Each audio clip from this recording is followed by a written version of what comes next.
जी अस्सलाम वालेकुम एवरीवन। मेरा नाम उमैर महमूद है। लास्ट लेक्चर में हमने देखा था कि स्विच स्टेटमेंट क्या होती है, और इसी तरह हमने कंडीशनल स्ट्रक्चर जो है उसके बारे में स्ट्रक्चर के बारे में हमने पढ़ा। अब तक हमने जो स्ट्रक्चर पढ़ लिए हैं उसमें हमारे पास एक हमारा सिक्वेंशियल स्ट्रक्चर, जिसको हम सिंपल मतलब का कि ये क्या करता है जी, लाइन बाय लाइन एग्जीक्यूट करता रहता है। जो सिंपल है, एक के बाद दो, दो के बाद तीन, तीन के बाद चार, पाँच, छः, सात, आठ, जो जो लाइनें आ रही हैं उसको सीक्वेंस से हैंडल कर रहा है। ठीक है। उसके बाद जो हमने स्ट्रक्चर पढ़ा था सेकंड नंबर पे, वो था हमारा कंडीशनल स्ट्रक्चर। कंडीशनल स्ट्रक्चर था। कंडीशनल स्ट्रक्चर के अंदर हमने कहा था यस और नो की बात आती थी। यस और नो बेस्ड ऑन कंडीशन, मतलब जो भी हमारे पास कंडीशन होती थी हम उसके बिहाफ पे कह देते थे कि यहाँ तो ये वाली बॉडी चलेगी या ये बॉडी चलेगी। ठीक है। उसके अंदर हमने पढ़ा जी इफ़ पढ़ा, फिर इफ़ एल्स पढ़ा, फिर इफ़ एल्स इफ़ पढ़ा। ठीक है। उसके बाद अगर हम देखे जाए तो हमने पढ़ा जी स्विच पढ़ा। स्विच के पहले हमने नेस्टेड इफ़ पढ़ा। तो ये मतलब डिफरेंट चीज़ें पढ़ी थी। अब हमारे पास एक और चीज़ आ गई है, थर्ड वन, जिसको हम कहते हैं कि ये हमारा कौन सा स्ट्रक्चर है, ये हमारा रेपिटेटिव स्ट्रक्चर है। इसको हम रेपिटेटिव स्ट्रक्चर भी कहते हैं, इसको हम आइटरेटिव भी कहते हैं। ठीक है। तो और इसको हम लूपिंग भी कहते हैं। ठीक है। एक इसका नाम जो है वो रेपिटेटिव है, दूसरा जो है वो लूपिंग है, और तीसरा नाम जो है वो क्या है, आइटरेटिव। ठीक है। अब ये क्या चीज़ है, इसको हम देखेंगे ये किस तरह से एग्जीक्यूट होती है, इसमें कौन कौन सी इसका सिंटैक्स होते हैं, कौन कौन सी इसके अंदर चीज़ें होती हैं। अब हम इनको बारी बारी देखेंगे ये चीज़ें होती क्या हैं। ठीक है। तो स्टार्ट करते हैं अपना। अच्छा, जो आज की हमारी वीडियोस हो जाएगी वो हमारी किस पे होगी, हम इसके अंदर पढ़ेंगे लूप क्या होता है, लूप के बाद हम पढ़ेंगे वाइल लूप क्या होता है। ठीक है। अच्छा, लूप क्या होता है ये देखते हैं। लूप होता है ऐसी चीज़ जो बार बार हो रही हो, उसको हम कहते हैं ये लूप है। ऐसी स्टेटमेंट जो बार बार रिपीट हो रही हो, इस तरह के स्ट्रक्चर को हम कहते हैं ये कौन सा स्ट्रक्चर है, लूपिंग स्ट्रक्चर। ठीक है। ऐसा स्ट्रक्चर जिसके अंदर जो स्टेटमेंट्स हैं वो क्या हो रही हो, रिपीट हो रही हो। ठीक है। तो उस स्ट्रक्चर को हम क्या कहते हैं, वो हमारा कौन सा स्ट्रक्चर है, लूपिंग स्ट्रक्चर। ठीक है। लाइक मैं कहता हूँ सी आउट हेलो वर्ल्ड, एक सॉरी देखें ये आपके सामने है।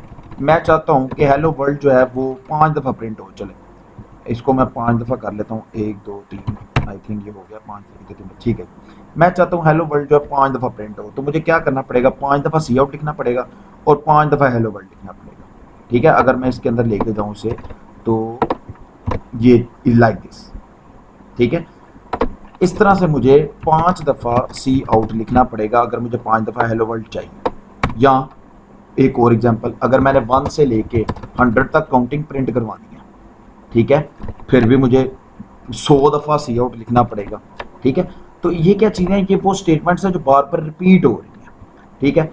तो इस तरह मैं कहता हूँ कि मैं नंबर एंटर करता जाऊँ करता जाऊँ करता जाऊँ, तो मुझे इसमें बताते जाओ ये इवन है क्या ऑड है, कौन कौन से नंबर इवन है, कौन कौन से ऑड है। ठीक है। मतलब ये भी सेम चीज़, सेम प्रोसेस चलता जा रहा है। तो इस तरह के प्रोसेस में हम यूज़ करते हैं लूप। समझ आ गया आपको कि मतलब ये हमारे काम को क्या करता है, ये हमारे काम को शॉर्ट कर देता है। वो कैसे करता है उसको हम देखेंगे अभी। ठीक है। आपके सामने है कि ये 5 स्टेटमेंट में मैंने 5 दफ़ा हेलो वर्ल्ड प्रिंट करवाया है। अगर मुझे 100 दफ़ा करवाना पड़ जाएगा तो मैं 100 दफ़ा हेलो वर्ल्ड लिखूंगा। तो ये तो एक बहुत लंबी अप्रोच है, टाइम कंज्यूमिंग अप्रोच है, और हमने टाइम लेस के ऊपर काम करना होता है। ठीक है। तो वहाँ हमारे पास यूज़ होता है लूपिंग स्ट्रक्चर। अब हमारे पास 2 तरह का लूपिंग स्ट्रक्चर होता है। एक को हम कहते हैं काउंटर कंट्रोल लूप, ठीक है, और एक को हम कहते हैं सेंटिनल, सेंटिनल लूप या सेंटिनल कंट्रोल लूप। अच्छा, मैं कहता हूँ 5 दफ़ा हेलो वर्ल्ड प्रिंट करवाना है, ये मेरा हो जाएगा काउंटर कंट्रोल लूप। मैं कहता हूँ पॉजिटिव और नेगेटिव नंबर फाइंड करने हैं। जब यूज़र पॉजिटिव एंटर करता जाएगा तो आपने उससे इनपुट दोबारा ले लेनी है। जैसे ही वो नेगेटिव नंबर एंटर करेगा आपने इनपुट लेना बंद कर देनी है और मुझे बता देना कि total number of positive number कितने थे। मतलब क्या हुआ, मैं कहता हूँ जी इनपुट दो, ये पॉजिटिव नंबर दिया, मैं कहता हूँ फिर इनपुट दो, पॉजिटिव नंबर, फिर पॉजिटिव नंबर, फिर पॉजिटिव नंबर। ये अब मैंने कर दिया एक नेगेटिव नंबर एंटर। मैं कहता हूँ जैसे ही नेगेटिव एंटर किया है मेरा प्रोग्राम टर्मिनेट हो जाए और ख़त्म हो जाए और मुझे वो बता दे कि आपने जो 4 पॉजिटिव नंबर एंटर किया। अब मुझे नहीं पता, मैं ये प्रोग्राम किसी को बना के देता हूँ तो वो कितने नंबर इसके अंदर एंटर करता है, मुझे लिमिट नहीं पता इस चीज़ की। ठीक है, यहाँ क्या बात आ रही है, यहाँ लिमिट इज़ नॉट डिफाइंड। मुझे नहीं पता ये कितने नंबर एंटर करेगा, कब तक पॉजिटिव नंबर एंटर करता रहेगा, कहाँ जाके वो नेगेटिव नंबर एंटर करेगा। तो इस तरह के लूप को कहते हैं सेंटिनल कंट्रोल लूप, जिसके अंदर आपको लिमिट का ना पता हो। ठीक है, आपकी कुछ स्पेशल वैल्यू पे जो है वो डिपेंड कर रहा हो, आपको उसकी लिमिट का पता ना हो कि इसने कहाँ जाके बंद होना है, प्रोग्राम ने टर्मिनेट होना है, ख़त्म होना है। तो इस तरह के लूप को हम क्या कहते हैं, ये हमारा सेंटिनल कंट्रोल लूप है। और सपोज अगर मैं कहता हूँ 5 दफ़ा हेलो वर्ल्ड प्रिंट कराना है, तो यहाँ देखो मुझे क्या है, यहाँ मुझे पता है कि इसने 5 दफ़ा चलना है। ठीक है, तो उस तरह के लूप को हम क्या कहते हैं, काउंटर कंट्रोल लूप। मतलब जहाँ हमें लिमिट डिफाइंड है वो हमारा काउंटर कंट्रोल लूप है, और जहाँ लिमिट डिफाइंड नहीं है वो हमारा कौन सा लूप है, वो जनाब साहब वो हमारा लिमिट नॉट डिफाइंड वाला सेंटिनल लूप है। और जिसमें लिमिट डिफाइंड है वो कौन सा लूप है, काउंटर कंट्रोल लूप। ये आपने याद रखना है, इसको हम करेंगे आगे ताकि हमें पता चले ये क्या होता है। ठीक है जी, तो उम्मीद करता हूँ आपको फिलहाल समझ आ गया होगा कि लूप की ज़रूरत क्यों पड़ी। ठीक है, लूप होता क्या है और लूप की कितनी टाइप्स होती हैं। ठीक है, हमने कहा कि जहाँ हमें जो स्टेटमेंट्स रिपीट हो रही हों वहाँ हमें लूप की ज़रूरत पड़ती है, उनको हम आइटरेटिव स्ट्रक्चर या रेपिटेटिव स्ट्रक्चर भी कहते हैं। और फिर हमने बात की कि 2 तरह के लूप होते हैं, काउंटर और सेंटिनल। ठीक है, ये उनकी टाइप्स कह लें आप, या उनके अच्छा वैसे लूप की और भी टाइप्स होती हैं। एक को हम कहते हैं व्हाइल लूप, एक को हम कहते हैं डू व्हाइल लूप, और एक को हम कहते हैं फॉर लूप। ठीक है, इन सब को बारी बारी हम डिस्कस करेंगे। तो सबसे पहले हम व्हाइल लूप को डिस्कस करते हैं कि व्हाइल लूप क्या होता है। सबसे सिंपल लूप जो होता है वो हमारे पास व्हाइल लूप होता है। ठीक है, जो उस टाइम तक चलता रहता है जब तक उसकी कंडीशन ट्रू रहे। ठीक है, ये मेरी स्टेटमेंट पे आपने गौर करना है, जो उस टाइम तक चलता रहता है जब तक उसकी कंडीशन ट्रू रहे। ठीक है, executes till it's condition true. ठीक है, अच्छा अब किस तरह ये आपने पहले देख लिया कि लूप होता क्या है, ये तो आपको समझ आ गई। व्हाइल लूप उसकी एक टाइप है और ये कब तक चलता है जी, जब तक इसकी कंडीशन ट्रू या फॉल्स ना हो, इन दोनों में से एक चीज़। अब इसका सिंटैक्स देखते हैं क्या हो। आपका एक व्हाइल कीवर्ड होता है, देखिए जैसे मैंने कीवर्ड लगाया है साथ ही क्या आ गया। ठीक है जी, और व्हाइल के साथ एक ये कीवर्ड है, जैसे उसके अंदर क्या आती है, कंडीशन। ठीक है, ये सेम लाइक जैसे क्या होता था, इफ़ था और इफ़ के अंदर क्या आती थी, कंडीशन आती थी। सेम इसी तरह भी क्या हो रहा है, इसके अंदर व्हाइल है और व्हाइल के साथ क्या आ रही है, कंडीशन। ठीक है, अच्छा अब कंडीशन जो है ना, कंडीशन के अंदर हम यूज़ करते हैं रिलेशनल ऑपरेटर्स। ये आपने चीज़ बड़ी ध्यान से रखनी है कि व्हाइल की कंडीशन के अंदर आप सिर्फ और सिर्फ रिलेशनल ऑपरेटर यूज़ कर सकते हैं। आप जो है वो अरिथमेटिक ऑपरेटर्स हो गए या और जितने ऑपरेटर्स हो गए उनको यूज़, लॉजिकल ऑपरेटर्स हो गए। ठीक है, लॉजिकल ऑपरेटर भी खैर यूज़ कर सकते हैं इसके अंदर। तो ये रिलेशनल ऑपरेटर जो है ज़्यादातर इसके अंदर यूज़ होते हैं। ठीक है, अगर तो ये ट्रू हो जाएगा, अब मैं इसकी एक और चीज़ आपको समझाता हूँ। इसके बाद क्या आता है जी, इसके बाद इसकी आती है बॉडी, और बॉडी के अंदर क्या होती है हमारे पास, स्टेटमेंट्स 1 2 3 4 जितनी मर्जी हो जाए। ये इसका सिंपल सा स्ट्रक्चर है। ठीक है, कि व्हाइल कीवर्ड, उसके अंदर कंडीशन और उसके अंदर स्टेटमेंट और दैट्स इट। ठीक है, ना इसके यहाँ एंड पे सेमीकोलन आना है और ना यहाँ एंड पे सेमीकोलन आना है। ठीक है, व्हाइल कंडीशन ट्रू। अब ये इसका क्या मतलब है, इसका मतलब ये है कि व्हाइल ट्रू, ये ट्रू मैंने अपनी तरफ से लिखा है। अगर तो ट्रू होगा ये लूप, कंडीशन जो भी लिखी होगी, तो ये स्टेटमेंट एग्जीक्यूट हो जाएगी। ठीक है, कब तक? जब तक ये कंडीशन ट्रू रहेगी। जैसे ही ये कंडीशन फॉल्स हो जाएगी, ये इसकी बॉडी से खत्म होके इधर आ जाएगा। समझ आई आपको? ठीक है, क्या करेगा, ये आया वाइल पे, उसने कंडीशन चेक की, कंडीशन देखा ट्रू है, ट्रू होने पे उसकी बॉडी के अंदर आ गया। सारी बॉडी में 200 स्टेटमेंट लिखी है, उसने एग्जीक्यूट की, एग्जीक्यूट करके दोबारा उसने क्या किया, कंडीशन चेक की, क्या अभी भी ट्रू है? अगर ट्रू है तो दोबारा उसकी बॉडी नए से रन शुरू हो जाएगी और सारी स्टेटमेंट दोबारा एग्जीक्यूट हो जाएगी। फिर दोबारा कंडीशन चेक करेगा, अगेन ट्रू, फिर दोबारा फर्स्ट से स्टार्ट लेके 200 300 जितनी भी आपने स्टेटमेंट्स दी हैं सारी की सारी एग्जीक्यूट दोबारा हो। उसका दोबारा कंडीशन पे आएगा, अगर फॉल्स हो जाएगी तो इसकी बॉडी से डायरेक्ट बाहर आ जाएगा। जब फॉल्स होगी उस टाइम इसकी बॉडी एग्जीक्यूट नहीं होगी। तो ये जो है इसकी वर्किंग है। ठीक है, अच्छा अब मैं आपको ना लूप की कुछ चीज़ें बताता हूँ। आपने याद रखनी है कि लूप के अंदर जो है ना वो 3 चीज़ें लाजमी होती हैं। ठीक है, एक हमारे पास होता है इनिशियल वैल्यू। ठीक है, एक तो लूप के अंदर इनिशियल वैल्यू होगी लाजमी, जो क्या जितनी दफ़ा हमारा लूप चलेगा। ठीक है, ये भी मैं आपको बताता हूँ क्या। एक हमारे पास होगा टर्मिनेटिंग कंडीशन, और एक हमारे पास होगा इंक्रीमेंट और डिक्रीमेंट वैल्यू। ये 3 चीज़ें किसी भी लूप के अंदर लाजमी होंगी। लूप कितनी बार चलेगा उसकी आइट्रेशन जो है वो डिपेंड करती है इन 3 चीज़ों पे। ठीक है, अभी मैं आपको बताऊंगा कैसे ये चीज़ें। इसकी छोटी सी मैं एग्जांपल लेता हूँ। मैंने ना 5 दफ़ा हेलो वर्ल्ड प्रिंट करवाना है। ठीक है, मैं क्या करूँगा, सबसे पहले मैं एक वेरिएबल ले लूँगा int a is equal to 1। ठीक है, ये क्या है, ये इनिशियल वैल्यू है जो बताएगा कि इसने स्टार्ट कहाँ से होना है। ठीक है, उसके बाद आपने लिखना है वाइल, और वाइल की कंडीशन क्या है, मैंने 5 दफ़ा इसको लूप को चलाना है। ठीक है, तो 5 दफ़ा का मतलब क्या है, मैं लिखूंगा a is less than equal to 5। ठीक है, इससे क्या होगा, इससे a जो है वो 5 दफ़ा ये लूप चलेगा। अब अच्छा, लूप की बॉडी आ जाती है। लूप की बॉडी के अंदर मैंने क्या लिखना है, मैंने लिखना है हेलो वर्ल्ड। ठीक है, अब ये होगा क्या देखते हैं। सबसे पहले वो लूप मैंने रन किया, मेन ढूंढा, मेन के बाद आया इंट के ऊपर, int a is equal 1 memory में इनिशलाइज हो गया a, और उसकी वैल्यू क्या है जी इस टाइम 1।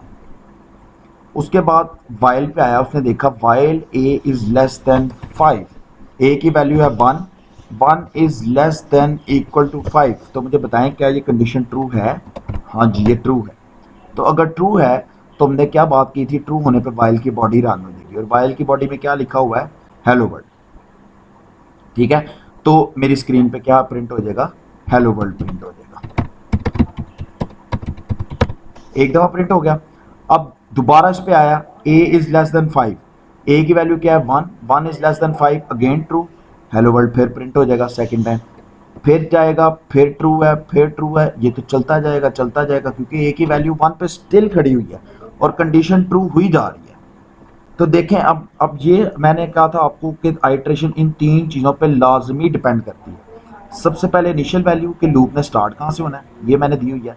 उसके बाद टर्मिनेटिंग कंडीशन, लूप ख़त्म कब होगा, लूप उस टाइम ख़त्म होगा जब ये कंडीशन फॉल्स हो जाएगी। और इंक्रीमेंट और decrement value, increment decrement value इसके अंदर मिस है, इस वजह से लूप जो है वो चलता जा रहा है। इंक्रीमेंट और डिक्रीमेंट वैल्यू जो है वो इसके बाद मैं दे देता हूँ, मैं कहता हूँ a++।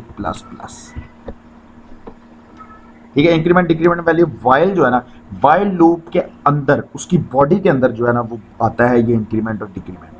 आपने चीज़ याद रखनी है कि वाइल लूप के अंदर इनिशियल वैल्यू शुरू में आती है, उसके बाद कंडीशन आती है वाइल के साथ, और इंक्रीमेंट डिक्रीमेंट जो होता है वो लूप के अंदर आ रहा होता है। वो आपकी मर्जी है, चाहे शुरू में लगा दे, एंड में लगा दे, जहाँ मर्जी लगा दे। ठीक है, ये 3 चीज़ें आती हैं। ठीक है, इनिशियल वैल्यू लूप से पहले, उसके बाद लूप, और लूप की बॉडी के अंदर जो है इंक्रीमेंट डिक्रीमेंट वैल्यू। आप इसको रन करते हैं, देखते हैं क्या होता है। देखें जी, while A is equal to 1, while A is less than equal to 5 condition true, उसकी बॉडी एग्जीक्यूट हुई, स्क्रीन पे हेलो वर्ल्ड प्रिंट हो गया। ये फर्स्ट लाइन थी लूप की। ये सेकंड लाइन पे आया, ए की वैल्यू होगी प्लस प्लस, ठीक है, ए की वैल्यू क्या हो गई 2। अब दोबारा इधर आया, अब मेरे पास ए की वैल्यू क्या है 2, तो अब वो चेक करेगा 2 is less than equal to 5, condition क्या है ट्रू, फिर बॉडी के अंदर आएगा और क्या प्रिंट करवा देगा, हेलो वर्ल्ड, ठीक है जी। फिर उसके बाद दूसरी लाइन में क्या लिखा है, ए प्लस प्लस, इसकी वैल्यू क्या हो जाएगी 3। फिर इधर आया, अब ए की वैल्यू क्या है 3, ठीक है, while A is less than equal to 5। अच्छा, इसको मैं इधर नहीं लिखता, इसको मैं इधर लिखता हूँ ताकि आपने को पता चले 2 3, ठीक है। तो अब क्या है जी, 3 is less than 5, condition true, उसकी बॉडी में आया, पहली लाइन में क्या लिखा है, सी आउट हेलो वर्ल्ड, तो मेरे पास जो है हेलो वर्ल्ड प्रिंट हो जाएगा एक और दफ़ा। और उसके बाद क्या लिखा हुआ है ए प्लस प्लस, तो ए की वैल्यू अब यहाँ क्या हो जाएगी 4। फिर दोबारा ऊपर गया वाइल के पास, अब इंट ए पे नहीं जाएगा, वाइल पे जाएगा, while a is less than 5, ए की वैल्यू क्या है 4, कंडीशन अगेन ट्रू है। अंदर आया, सी आउट हेलो वर्ल्ड है, उसने हेलो वर्ल्ड प्रिंट करवाया एक और दफ़ा, और ए में प्लस प्लस करके ए की वैल्यू को क्या कर दिया 5, ठीक है। अब देखें दोबारा वाइल पे आया, 5 इज लेस देन 5, कंडीशन क्या है ट्रू, अंदर आया, हेलो वर्ल्ड प्रिंट करवाया उसने, और साथ ही उसने क्या किया है, ए प्लस प्लस करके उसकी वैल्यू को कर दिया है 6।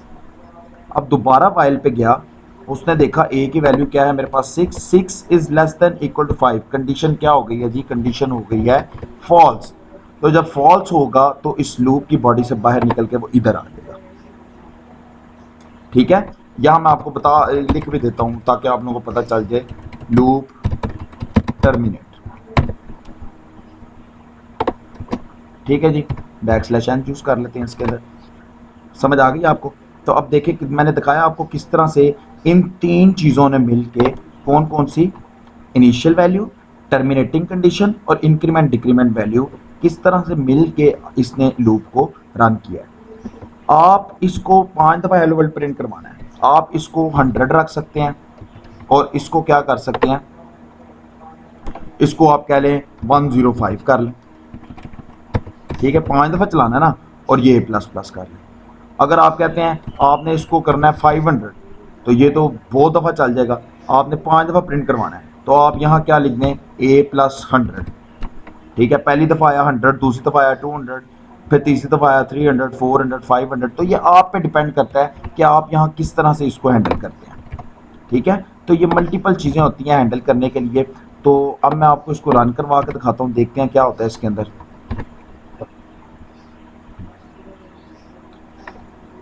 ये मैंने रन किया, ये देखें जी 5 दफ़ा जो है हेलो वर्ल्ड प्रिंट हुआ है, जिस तरह मैंने यहाँ आपको करके दिखाया साथ साथ। ये देखें 1 2 3 4 5 दफ़ा हेलो वर्ल्ड प्रिंट हुआ है, और फिर जब लूप की बॉडी टर्मिनेट हुई है तो उसके बाहर मैंने क्या लिखा था, लूप टर्मिनेट, तो ये देखें लूप टर्मिनेट भी साथ प्रिंट हो गया। तो इस तरह से देखें कि किस तरह मैंने 5 स्टेटमेंट लिखी थी सी आउट की, और वो मेरी एक स्टेटमेंट लिखी है मैंने, और उस एक स्टेटमेंट की वजह से मैं अब यहाँ जो मर्जी कर सकता हूँ।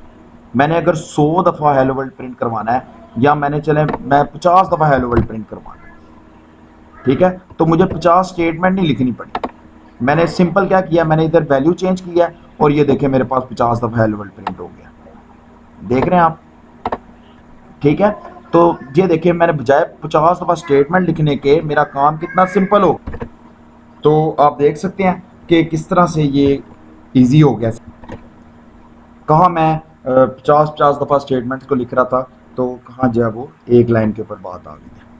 नेक्स्ट वीडियो में हम इसके 1-2 प्रैक्टिस क्वेश्चन और करते हैं, ताकि हमें इसकी जो है वो मज़ीद क्लियरेंस हो जाए।